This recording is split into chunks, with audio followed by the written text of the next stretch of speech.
Hello friends, welcome to my channel. कैसे हैं आप सब? आशा करते हैं आप सब अच्छे होंगे।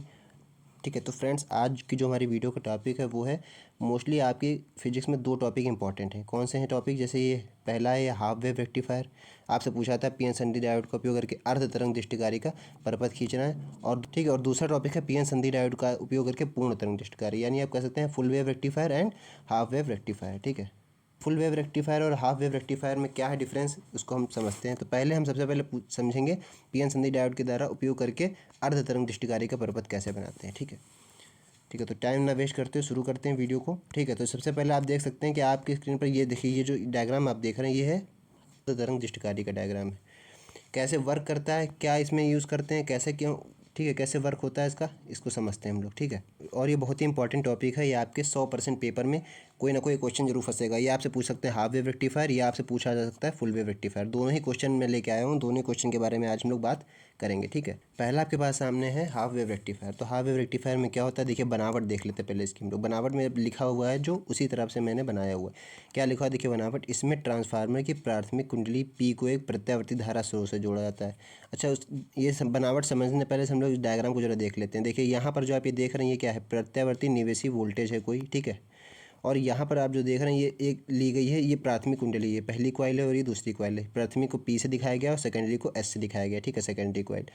पी एन संधि डायोड एक लगा दिया गया साथ में, और एक लोड प्रतिरोध लगा दिया गया साथ में, आर एल जिसको हम लोग बोलते हैं, या जिसको हम लोग बोल सकते हैं निर्गत वोल्टेज इधर से दिया गया है। इधर से प्रत्यावर्ती वोल्टेज दिया जा रहा है, इधर से निर्गत वोल्टेज जो हमारा निकलेगा। ठीक है, इसकी बनावट हम लोग देख लेते हैं। बनावट क्या लिखा हो, इसमें ट्रांसफार्मर की प्राथमिक कुंडली पी को एक प्रत्यावर्ती धारा स्रोत से जोड़ा जाता है।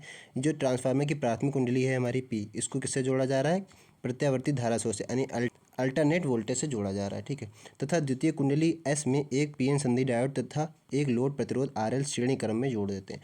द्वितीय कुंडली यानी कि एस में एक पीएन संधि डायोड, जैसा बताया था मैंने भी, तथा एक लोड प्रतिरोध आर एल को श्रेणी क्रम में जोड़ा गया। देखिए श्रेणी क्रम में ये जोड़ा गया। ठीक है, क्या निर्गत वोल्टता को लोड प्रतिरोध के सिरों के बीच प्राप्त किया जाता है। जो निर्गत वोल्टेज हमारा निकल रहा होगा इन सबसे, वो किसके बीच में प्राप्त किया जाएगा, लोड प्रतिरोध के बीच में। देखिए point X C point D, इन दोनों के बीच में लोड प्रतिरोध के बीच में जो निकलेगा वो हमारा निर्गत वोल्टेज होगा। ठीक है, तो ये तो थी इसकी बनावट। अब हम लोग पढ़ते हैं कार्य विधि क्या है इसकी। ठीक है, तो कार्य विधि देख लेते हैं।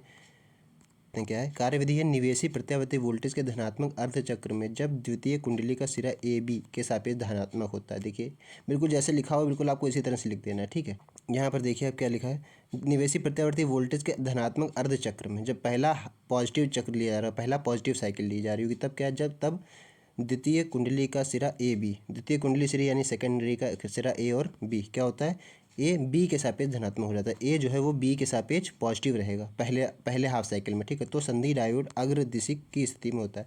तो संधि डायोड किस दिशा में होगा, अग्रदिशिक, है ना, फॉरवर्ड डायरेक्शन में होगा। इस अवस्था में लोड प्रतिरोध में धारा सी से डी की ओर बहने लगती।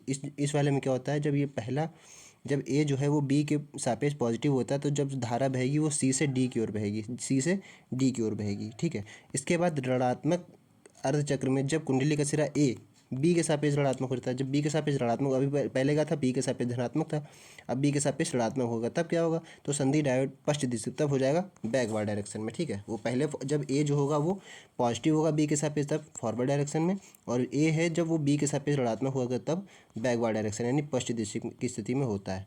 इस अवस्था में लोड प्रतिरोध में कोई धारा प्रवाहित नहीं होती, ध्यान रखिएगा। ठीक है, यानी ये कह रहा है ये जब ए है हमारा बी के सापेक्ष क्या होगा, पॉजिटिव होगा, तब धारा बहेगी किस डायरेक्शन में, सी से डी की ओर।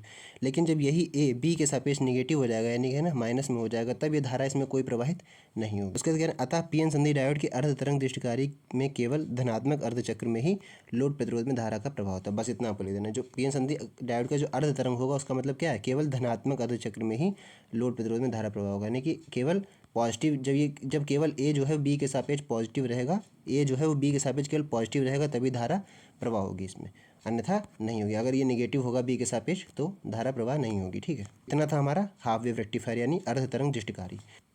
अब हमारा नेक्स्ट टॉपिक है पूर्ण तरंग दृष्टिकारी यानी फुल वेव रेक्टिफायर। ये भी मोस्टली पूछा गया है। पीएन संधि डायोड का पूर्ण तरंग दृष्टिकारी परिपथ आरेख खींचिए तथा इसकी कार्यविधि समझाइए। तो पूर्ण तरंग दृष्टिकारी में सबसे पहले आप ध्यान रखिएगा, उस वाले में लगे थे एक पीएन संधि डायोड, यहाँ पर लगे होंगे दो पीएन संधि डायोड। ठीक है, और क्या है देखेंगे, कुछ कुछ उससे मिलता जुलता है। जैसे यहाँ पर देखिए वो ऊपर वाला सेम था, प्रत्यावर्ती निवेशी वोल्टेज, इसमें भी प्राथमिक पहली कॉइल ली जाएगी और सेकेंडरी कॉइल यहाँ पर देखिए ली गई है, ए और बी सब कुछ है। लेकिन यहाँ पर देखिए लोड प्रतिरोध है वो श्रेणी क्रम में ना जोड़कर किस में जोड़ा गया है, पैरेलल में जोड़ा गया है। ठीक है, अभी हम समझा देते हैं इसको। देखिए लिखा है पूर्ण तरंग दृष्टिकारी वह उपकरण है जो प्रत्यावर्ती धारा के पूर्ण भाग का दृष्टिकरण करता है। पूर्ण भाग को मतलब पूरा, मतलब पॉजिटिव में भी चलेगा और ये निगेटिव में चलेगा। अच्छा, उससे पहले हाफ वेव रेक्टिफायर में आपने क्या देखा था, वो केवल पॉजिटिव जब चल रहा था ए बी के सापेक्ष तभी चल रहा था और माइनस में नहीं चल रहा था। ठीक है, यहाँ पर क्या है, ये पॉजिटिव भी लेगा और माइनस भी लेगा, दोनों लेगा ये फुल वेव रेक्टिफायर। ठीक, बनावट हम लोग इसकी देख लेते हैं। इसमें बनावट क्या है, देखिए इसमें प्राथमिक कुंडली को एक प्रत्यावर्ती धारा स्रोत से जोड़ दिया जाता है। देखिए जैसे पहला था वैसी तरह प्राथमिक कुंडली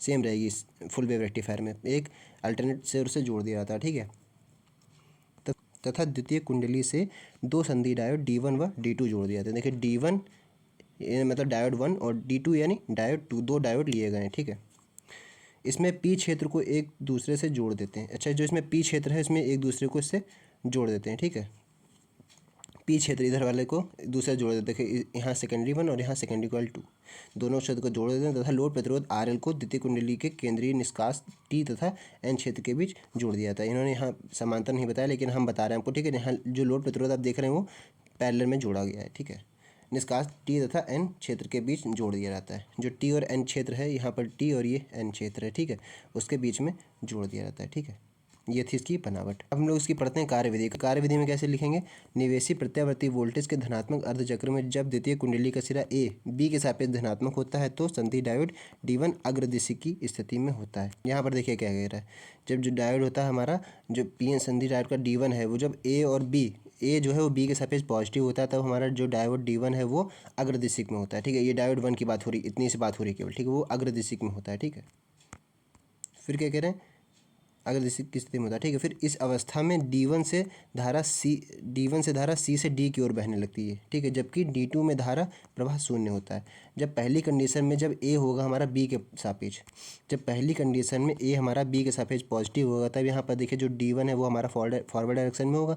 और इस कंडीशन में क्या होगा, जो धारा है वो C से D की ओर बहेगी, C से D की ओर बह रही होगी। ठीक है, इस वाले पार्ट में। ठीक है, और लेकिन इस वाले पार्ट में क्या हो रहा है, इस वाले पार्ट में धारा नहीं जा रही होगी, बिल्कुल धारा शून्य होगी। ठीक है, यहाँ पर इस वाले पार्ट में बात हो रही है, केवल इस वाले पार्ट की बात हो रही है। ठीक है, इस वाले पार्ट में धारा जो है वो बह रही होगी C से D की ओर, इस वाले पार्ट में जीरो, उसमें कुछ नहीं बह रहा होगा। ठीक, फिर इसके आगे कह रहा है इसी प्रकार ऋणात्मक अर्धचक्र में जब सिरा ए बी के सापेक्ष ऋणात्मक होता है तो D2 अग्रदिशिक में होता है तथा D1 पश्चिम दिशिक में होता है। इस अवस्था में धारा D2 में C से D की ओर बहने लगती है, जबकि D1 में धारा प्रवाह शून्य होता है। ठीक है, अब आ जाइए वापस फिर से डायग्राम में। इसमें क्या कह रहा है, देखिए इसमें कह रहा है, अब ये इस वाले की बात होगी, अब इस वाले की बात करते हैं। इस वाले की बात में हम लोग क्या, देखिए इस वाले की बात करते हैं। ठीक है, इस वाले में क्या कह रहा है, जब ए है हमारा बी के सापेक्ष क्या होगा, ऋणात्मक होगा, माइनस में होगा, तब क्या होगा, ये D2 आप देख रहे हैं। ठीक है, ये D2 में देख रहे हैं, इसमें धारा D से C की ओर बहेगी, धारा D से C की ओर बहेगी और इसमें कोई धारा नहीं जाएगी। और तब ये फॉरवर्ड डायरेक्शन में होगा और ये किस डायरेक्शन में होगा, ये बैकवर्ड डायरेक्शन में होगा। ये होगा अग्रदिशक में, ये होगा पश्चिम दिशक में। ठीक है, ये होगा पश्चिम दिशा में और ये होगा फॉरवर्ड डायरेक्शन में। ठीक, तब इसमें धारा बहेगी और इसमें नहीं बहेगी। तब इसमें धारा कैसे बहेगी, उल्टी बहेगी, D से C की ओर बहेगी। और जब ये होगा फॉरवर्ड डायरेक्शन में तब C से D की ओर बहेगी। इतना सा कॉन्सेप्ट है। ठीक है, फिर उसके बाद कह रहे हैं इस प्रकार दोनों डायोड चालन स्थिति में हो जाते हैं, मतलब एक एक करके चालन स्थिति में हो जाते हैं। मतलब ये है कि जब A और ये B, ये दो हमारे सिरे हैं, देखिए A और B दो हमारे सिरे हैं। जब ये पॉजिटिव होता है एक बी के सापेक्ष, जब ये बी के सापेक्ष पॉजिटिव होता है तब क्या होता है, जो धारा होगी वो C से D की ओर बहेगी और पहला D1 जो है हमारा, पहला जो D1 है वो पॉजिटिव होगा, फॉरवर्ड डायरेक्शन में होगा। ठीक है, फिर दूसरी कंडीशन है हमारा, फिर दूसरी कंडीशन क्या है, ए और बी। हमारा ए और बी, जब ए है किसके सापेक्ष, बी के सापेक्ष नेगेटिव हो जाएगा यानी माइनस में हो जाएगा, तब क्या हमारा जो धारा है वो D से C की ओर चलेगी, धारा जो है वो D से C की ओर चलेगी। ठीक है, इस तरह से धारा चलेगी और क्या होगा, तब जो है वो D2 हमारा किस में होगा, फॉरवर्ड डायरेक्शन में, और D1 होगा बैकवर्ड डायरेक्शन में। इतना होता है। ठीक है, तो ये हमारा पूर्ण तरंग दृष्टिकारी यानी फुल वेव रेक्टिफायर है। तो आई होप आपको फुल वेव रेक्टिफायर और हाफ वेव रेक्टिफायर में डिफरेंस क्लियर हो गया होगा। ठीक है, और अगर चैनल पर हैं तो चैनल को सब्सक्राइब कर लीजिएगा और वीडियो अच्छा लगा तो वीडियो को एक बार लाइक और शेयर जरूर कीजिएगा, जिससे आपके फ्रेंड्स भी इसको देख पाएँ। ठीक है, और फ्रेंड्स तब तक के लिए इस वीडियो में इतना ही, मिलते हैं नेक्स्ट वीडियो में, तब तक के लिए थैंक यू।